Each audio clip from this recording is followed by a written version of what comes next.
you actually afford to buy this car? How reliable is your car and how can you really tell? Alright, let's talk about how safe your vehicle is. So you decided to buy a car, but did you ask yourself these questions that I'm about to ask you to see if that car is actually right for you? So let's take a drive. Now, one of those questions is really the first question you should ask yourself, and it's, can you actually afford to buy this car?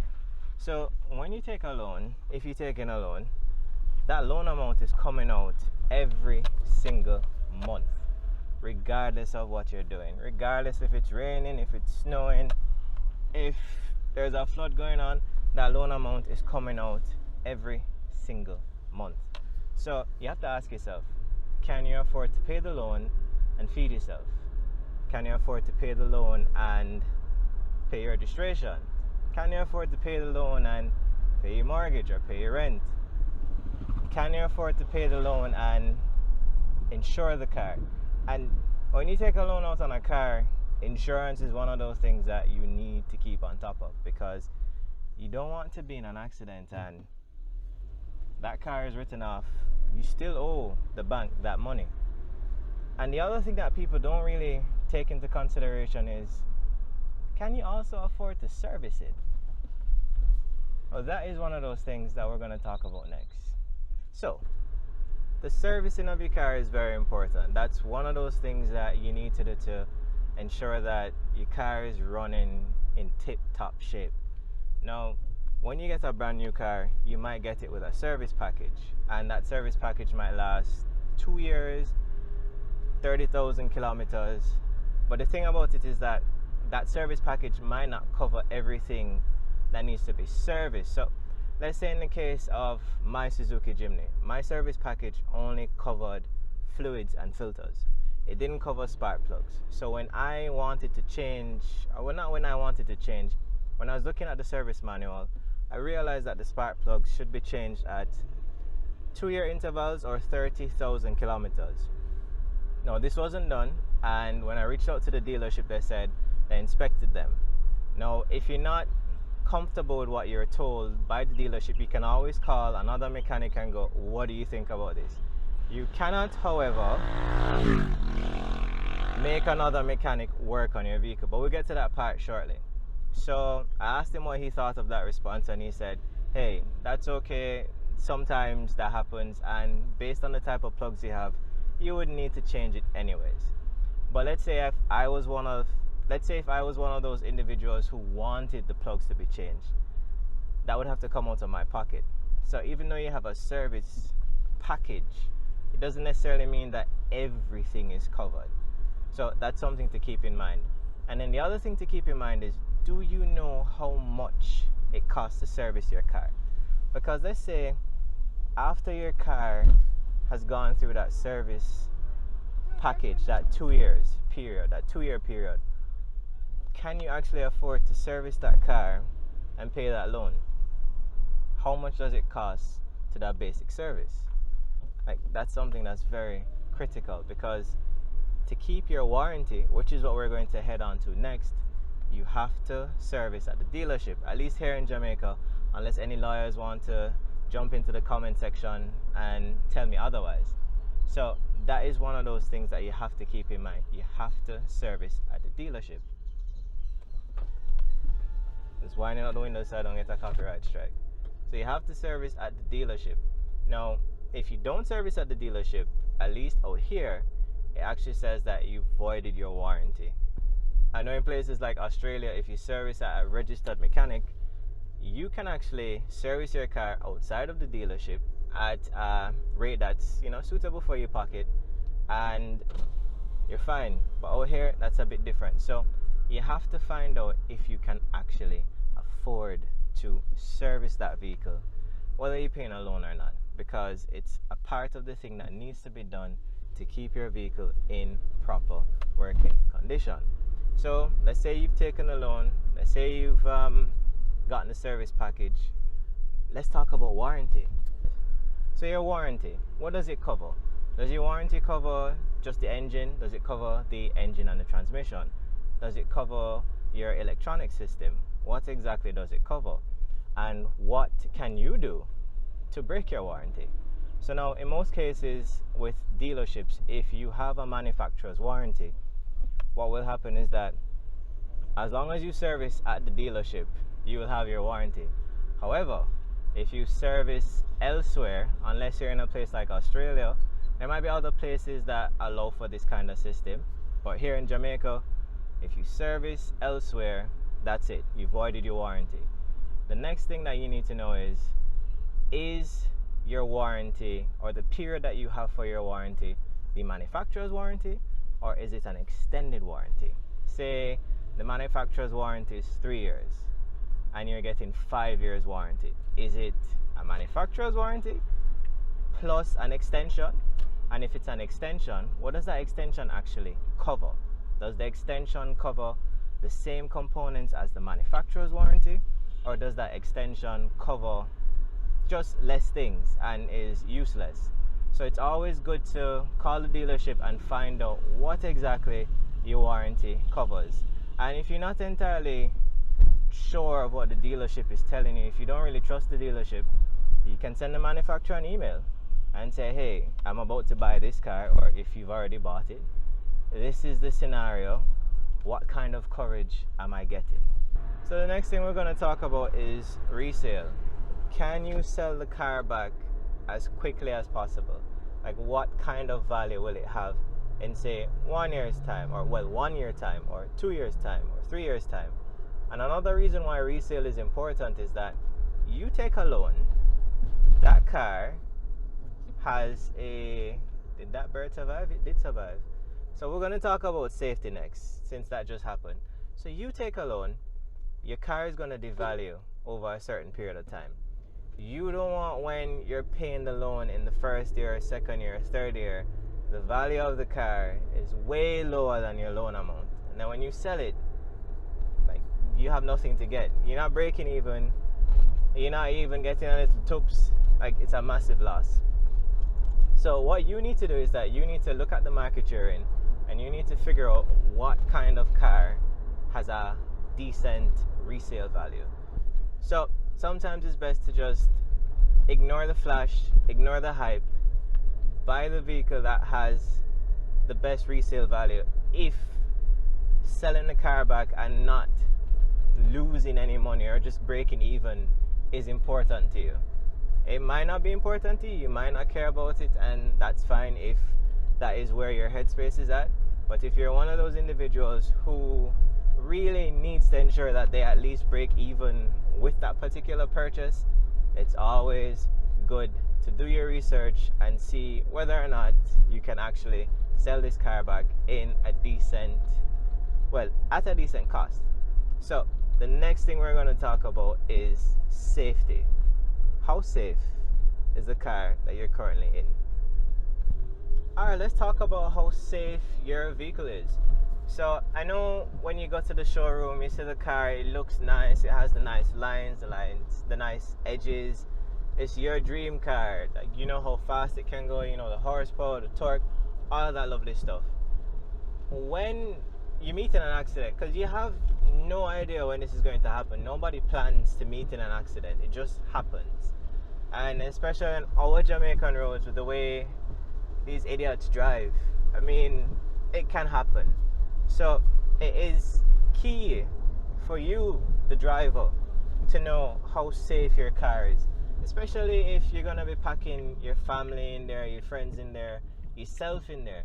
You just want to know that in the event of an accident, that you can more than likely walk out of it.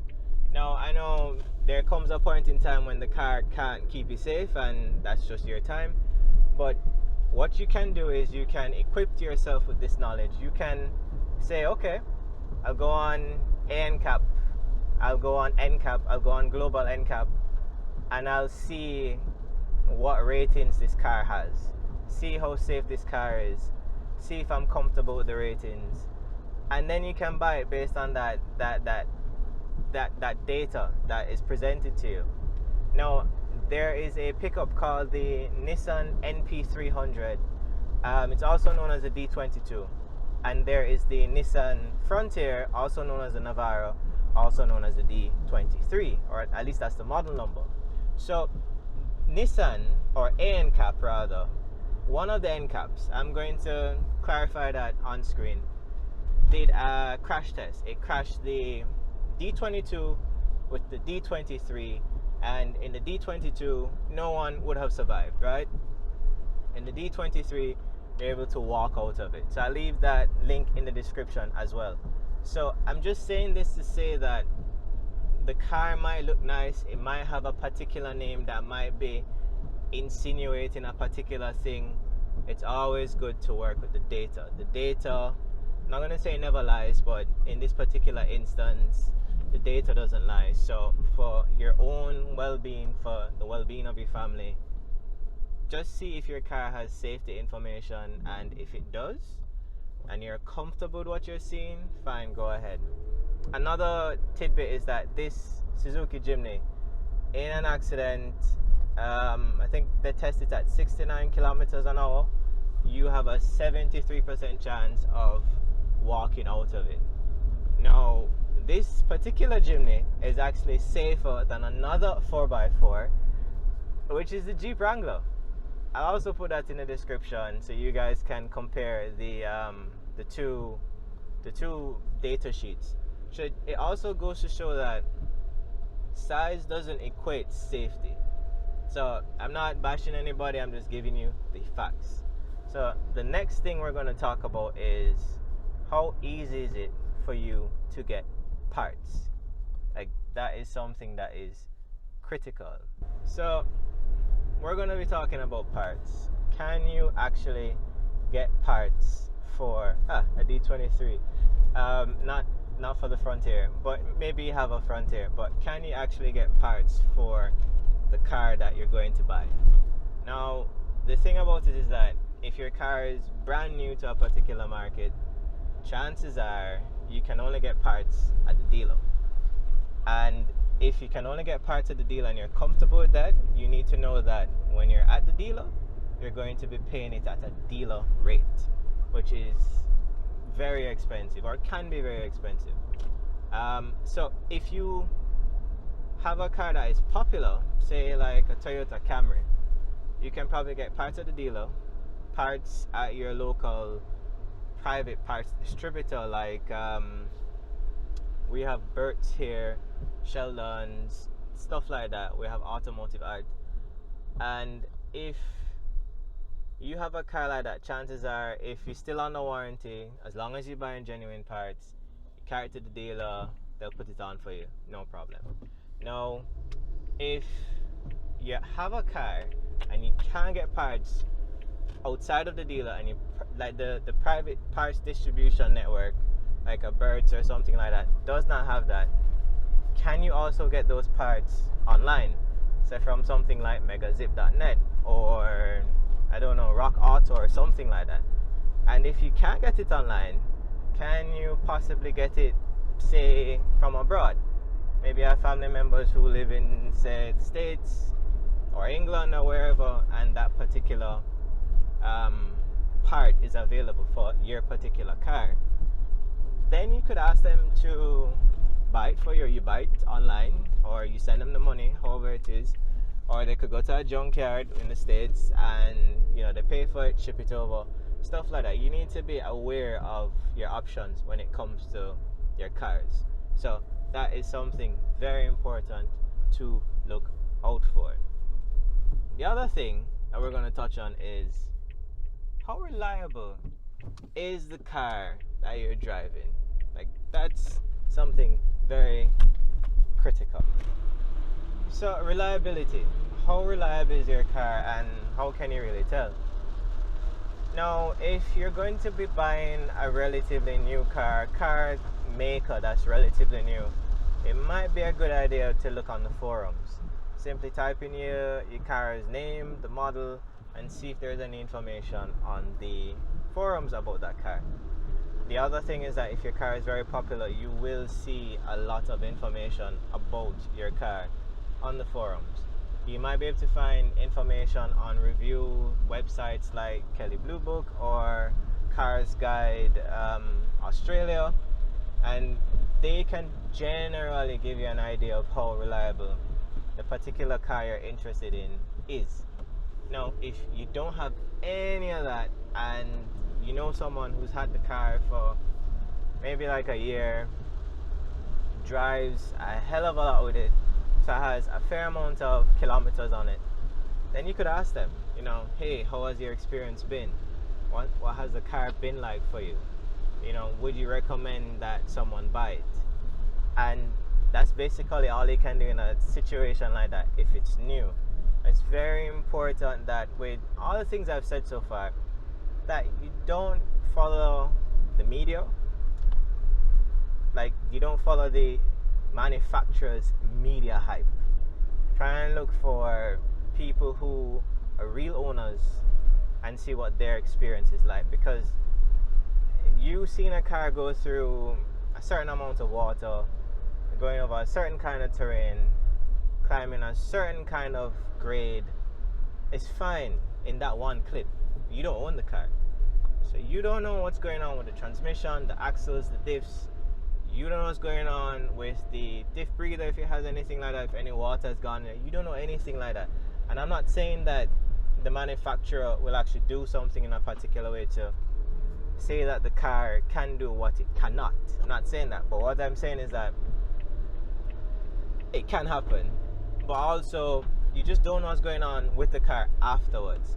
So the manufacturer can afford to drive the car in a particular way. No, it's going to take some damage, but the sales from that, that damage is minuscule, and they have the parts in-house and they can change it. So in terms of reliability, in terms of durability, look at the forums, talk to real people, see what their experience has been, and then you can make a decision to say whether or not this car is a good fit for you. Now, in the case of my Jimny, I like it.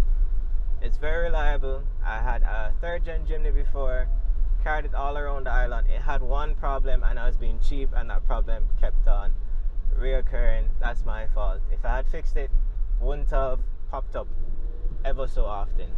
With this Jimny, it's also reliable.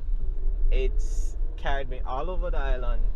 I don't have any problems with it, so I am grateful for that, and that's just because I did the research that I did. So the next thing that we're going to touch on is fuel economy and how it drives. That is very important to know. So how fuel efficient is the car that you're going to buy? So you can do a couple of things to find this out. You can go on the manufacturer's website and see a claimed fuel economy. It's claimed because that's what the manufacturer is saying it will do, and it's done in a controlled environment. You can look at reviewers who've had the car for maybe a week and see what they're saying that their fuel economy is like. But you also have to know that it might differ from yours because the driving styles will be different, but I do believe it'll be more realistic. And the next thing you can do is that if you can get a long-term loan from your dealer, when I say long-term, I mean maybe like a week, maybe 3 days, or even 2 days, and just take the route that you'd normally take to work and see what happens with the buyer. 3 days at minimum. That's, I think, when you'd really see everything, and see what's happening with your fuel consumption. Look at what the car's computer is telling you on your gauge cluster, what your current fuel economy is like, what your instantaneous fuel economy is like. That can give you an idea of what you'll be doing on the highway if you're using cruise control. See how much fuel you're actually using on the highway.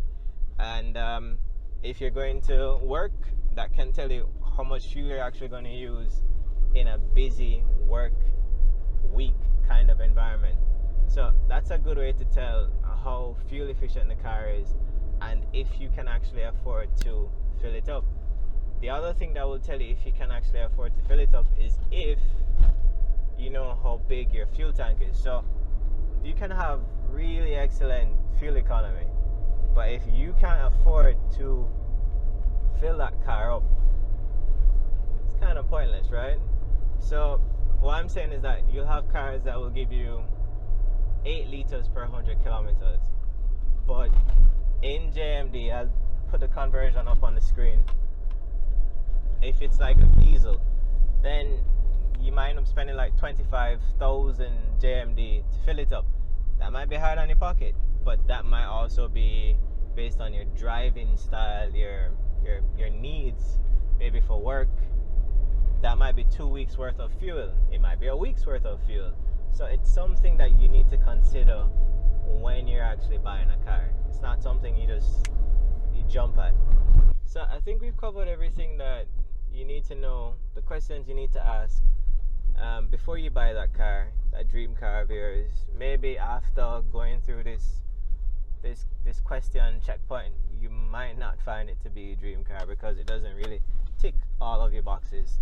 So remember, service, warranty, parts, reliability, resale value, safety, all of that. Just ask the questions, especially for guys like myself who own a 4x4, a car that is predominantly used for off-roading, a car that you'll lift, you'll put on bigger tires, stuff like that.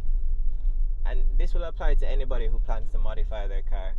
Check with the dealer what will void your warranty. It's as simple as that. Just check with them, and if you're not sure if you can trust what the dealer is saying, get it in writing, get it in an email or something like that, something that will stick. And yeah, so if you guys found this this kind of review interesting, put it down in the comment section, let me know. And yeah, I'm just waiting for these people to pass before I close out. So if you found this useful, put it down in the comment section, let me know. And if there's any particular topic that you'd want me to go in greater detail with, given that I've gone through this process before, yeah, let me know in the comment section. And if you think I've missed something, if you think I didn't quite hit the nail on the head, let me know about that as well. I like the constructive criticism. I'm all here for it. So guys, hopefully you found this helpful. As usual, remember to like, share, subscribe, and I'll see you guys all in the next one.